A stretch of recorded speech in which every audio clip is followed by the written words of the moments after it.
অভিনন্দন সুপ্রিয় ভিউয়ার্স। আজ চলার পথে একটি পুরাতন ইমারত দেখে থমকে দাঁড়ালাম। হ্যাঁ সুপ্রিয় দর্শক, আমি আজ অবস্থান করছি পুরাতন ঢাকার রায়শা বাজারের সন্নিকটে রায় সাহেব বাজার রোডে। এখানে আপনারা দেখতে পাচ্ছেন একটি প্রাচীন ইমারত। আমি এলাকাবাসীর কাছে আলোচনা করে জানতে পারলাম এই ইমারতটি প্রায় আজ থেকে 150 বছর আগে নির্মিত হয়েছিল। এখন সুপ্রিয় দর্শক, আপনারা দেখতে পাচ্ছেন এই স্থাপনাটি খুবই প্রাচীন এবং অযত্নে অবহেলায় খুবই ভঙ্গুর অবস্থায় বিদ্যমান, এবং জানতে পারলাম কোনো একটি জটিলতার কারণে এই স্থাপনাটি এখন আর ব্যবহৃত হচ্ছে না। মালিকপক্ষ তারা ভালোভাবে এই ইমারতটি ব্যবহার করতে পারছে না, কোনো একটি হয়তো নিশ্চয়ই কোনো একটি জটিলতার কারণে। এবং দেখা যাচ্ছে ইমারতটি খুব অবহেলিত অবস্থায় রয়ে গেছে, অথচ এর দুপাশেই আধুনিক ইমারত তৈরি হয়েছে, কিন্তু মধ্যখানে এই প্রাচীন ইমারতটি এখনও অযত্নে অবহেলায় এভাবেই পড়ে আছে।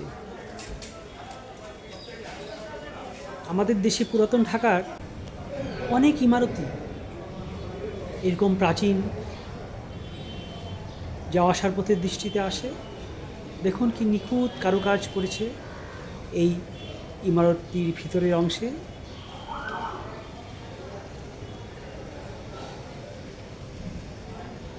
সঠিকভাবে মালিকপক্ষ দ্বারা ইমারতটি যে ব্যবহৃত হচ্ছে না তা দেখেই বোঝা যাচ্ছে।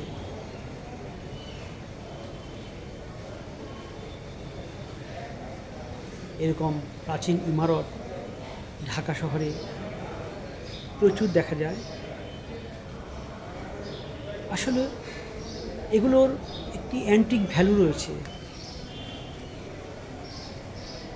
আর্কিওলজিক্যাল ভ্যালু রয়েছে এই স্থাপনাগুলো। প্রাচীনকালে নির্মিত এই নির্মাণশৈলী সত্যি দৃষ্টিনন্দন। এই যে দেখতে পাচ্ছেন একটি সিঁড়ি, কাঠের রেলিং। একসময় মালিকপক্ষ এই ইমারতটি কতই শখ করে তৈরি করেছিলেন এবং তারা উপভোগ করেছিলেন, কিন্তু আজ কালের বিবর্তনে অযত্নে অবহেলায় এই ইমারতটি দেখভাল করার জন্য সঠিক মানুষের বড়ই অভাব। তাই অযত্নে অবহেলায় এই ইমারতটি আজ ভগ্নদশায় পড়ে আছে। হয়তো কেউ গুদাম বা কারখানা হিসাবে ব্যবহার করছে, অথচ এসব ইমারতের অ্যান্টিক ভ্যালু রয়েছে।